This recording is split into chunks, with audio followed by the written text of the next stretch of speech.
Students are more reluctant readers today. There are kids that struggle to read basic literature. Often my students will express to me that they don't enjoy reading. Kids who were in kindergarten during the pandemic, they had a really hard time catching up. It seems to be as though every student requires an IEP at this point. There's a lot of kids that get pulled for reading instruction. Crisis is fucking right. The year is 1992. California has a GDP of $807.4 billion. That's almost twice that of New York's, which is the second highest in the country at the time. It had Hollywood, Silicon Valley, and In-N-Out, at least back when it was still good. And from that, you might also figure that they had good schools. They certainly had well-funded schools, but that didn't tell the whole story. In September of 1992, the Department of Education's Reading State Report shocked the country. 55% of fourth graders were below grade level in reading. Students were guessing at words. They were skipping words entirely on the page. California was at the bottom of the barrel in literacy rankings. This was the moment that America finally noticed the literacy epidemic that had been raging across its schools for decades. One that nobody solved even to this day, with COVID-19 only exacerbating the issue. Let's go, only a few steps more, we're going to chill this brain rot, right in the noses, come on, let's go, we got the mythical brain rot. How did we get here? Literacy is defined as the quality or state of being literate, especially the ability to read and write. In the earliest 20th century, there was no standardized literacy education at all.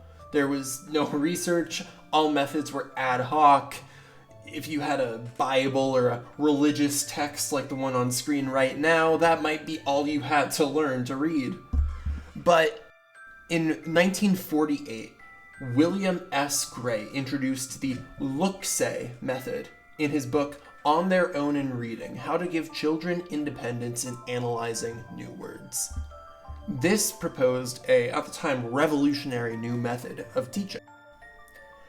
We would teach words as whole units rather than letter-by-letter phonics. For example, the word on screen right now you would simply learn as cat. C then A then T together is pronounced cat, rather than k, a, t, to make cat. That way, Gray argued, a student would have a much easier time figuring out, say, catch or catwalk, instead of trying to say ka-ataka. Come on, wait, you mean like Hawk Tua? Come on, we got it, let's go. Who is that? There were 3 fun, helpful mascots originally to aid recognition. There was Eyes the Eagle. You look for pictures, for clues. There's Lips the Fish. You check the first half to see if there's a word you already know. So for catwalk, maybe cat. And there's Skips the Frog. You just skip the word and you guess from context. But the modern iterations on Look-Say have added a whole menagerie of fun and friendly characters for you to memorize, such as Sharp the Shark, Here's the Elephant, Stretch the Snake, Chunky Monkey, Flip the Dolphin, Trying the Lion, and Helpful Kangaroo. I think they ran out of alliteration on that one. Now, this had some problems.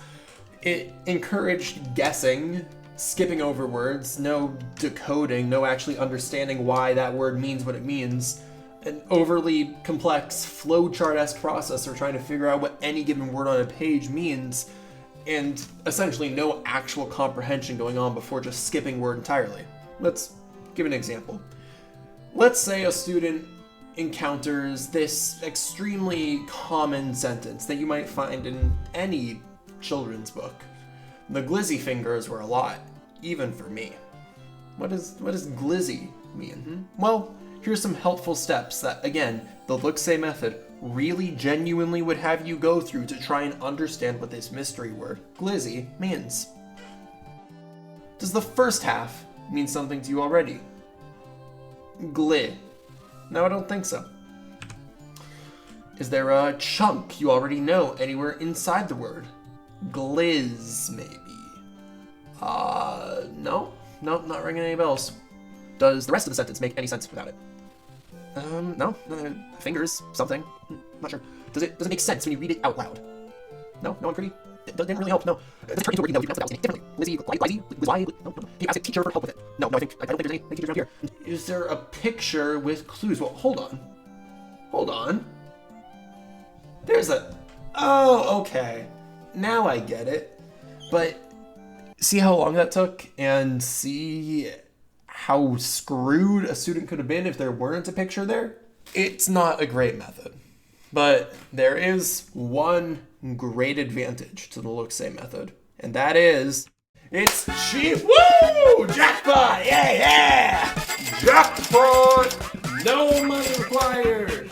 No money whatsoever. Use the books you have. You don't need anything.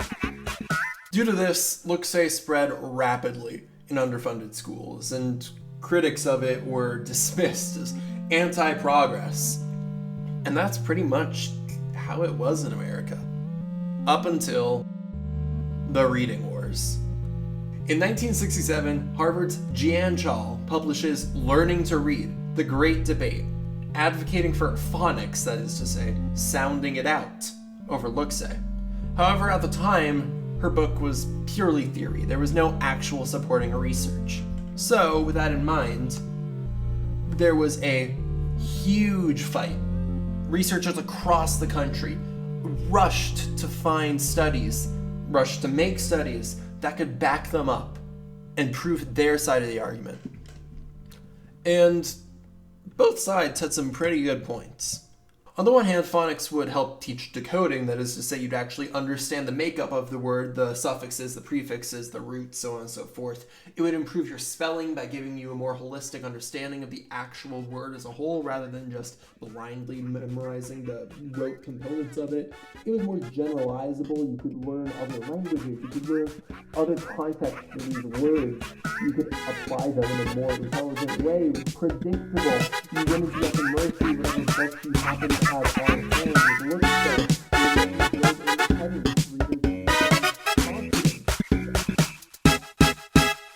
McGraw-Hill, HMH, HB, all of them combined have a lot of money to spare. They did then, they do now. And at the time, their intervention made sure that California would remain a look-say stronghold. A few years later, in 1994, things only got worse. 56% of fourth graders were below grade level in their reading, which, to be clear, is 4.2 million children. The literary crisis at this point would become a national issue, and the reading wars would spill into Congress. By 1997, 30-plus state bills would be passed promoting phonics-based instruction. But then, enter George Bush. The GOP at the time was contending with some allegations of not being huge fans of the poor, of minorities, of women, of LGBT society at large, of anybody who wasn't affluent right Republican male, so on and so forth. So, to combat this, they hoped for a bit of a PR pivot, a bit of a brand change, with No Child Left Behind, or NCLB for short. They were hoping that it would help reframe them as compassionate conservatives. And the actual bill, NCLB, would create a national, quote, report card for states to this end, which would mandate standardized testing for math and literacy, and dole out funding for schools in order to help achieve this. But the way they did it, there was a slight problem. You see, the funding was tied to scores. If you got low scores, you got less money. But if you got high scores, you got money. So this kind of caused something of a feedback loop, where the more money you got, the better scores you got, the more money you got, the better scores you got, and vice versa. The less money you got, the worse scores you got, the less money you got. As a consequence, George Bush had created an inverse Robin Hood. Poor communities spiral downward as their funding was stolen by the rich, and the wealth gap and the equality gap in education only worsened. Because of this, Bush didn't quite live up to the name of NCLB. A few kids, the poor ones, were unfortunately left behind. But don't worry. Enter Obama. Obama's Every Student Succeed Act delegated testing to a state level rather than leaving it as a national entity, as well as creating the National Center on Improving Literacy. But those things didn't actually address the core issue. The funding was still being doled out in a way only as to make poor students poorer and rich students richer. This continued essentially unaddressed until COVID-19 really made clear the extent of the continuing literacy crisis. Let's go! That's another legendary brain rot. We got another one. Boneca Ambalabu. I'm getting brain rot. You're 28 years old. And that doesn't mean I can't get brain rot. Do you even know any real words? Yeah, Sigma. And while some grassroots efforts are certainly making waves in America right now, for example, Read LA is phasing out Loughnane in the Los Angeles Unified School District, and a statewide expansion bill is in progress in California. At the federal level, we're sort of out of luck right now. The federal administration at present is going to dismantle the Department of Education entirely, and with a Secretary of Education who doesn't even know what AI is, I'm not sure we're equipped to deal with the crisis at hand. Real progress right now is going to have to happen locally, but that begs the question, what exactly can we do at a local level? Actually, I think there's a really good trend toward really good nonfiction picture books. Books about sports teams, books about music. There's a lot of like the National Geographic, with like lots of text features and lots of like different colored bold text and little, captions and, fun fact, which is like great. It's very approachable. If I can like give them good experience of success and happiness with books, then that's my job. And I think that can make a difference. Choose whatever you want to read as long as you're reading. Reading is reading. Just showing my students that I enjoy reading. Often they'll ask me questions about the books, and I'm able to talk excitedly about having read that book and how much it meant to me to read that book. And often students will say, well, can I borrow that and read it myself? And yes, that's what I want you to do. Read to kids. Read to them the words in the world around them. Read them the street signs. Read them the captions on the TV. Read them the newspaper. Read them the signs in the grocery store. The more exposure they get to written words, the better their outcomes will be. Ask them what they think it says. Let them puzzle it out, and then help them learn to read it. Do not read it for them. Support the classrooms in your communities. Donate books, donate time, donate an ear, and ask a teacher in your community what you can do to help.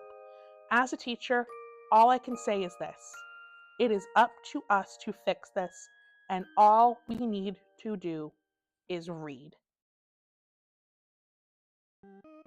Are there any words you know already? Maybe? I know. Alpha.